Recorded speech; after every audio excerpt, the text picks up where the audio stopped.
அழகு என்பது ஆண்பாலா பெண்பாலா என்பதில் எனக்கு சந்தேகம் தீர்ந்தது. அழகு என்பது நிச்சயம் பெண்பாலடா. கவிதை என்பது மொழியின் வடிவம் என்றொரு கருத்தும் இன்று உடைந்தது. கவிதை என்பது கன்னி வடிவமடா.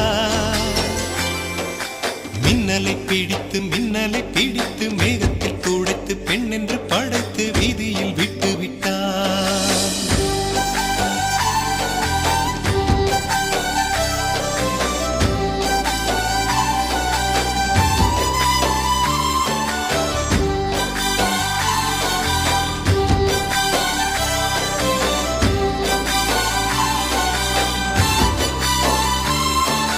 மின்மினி பிடித்து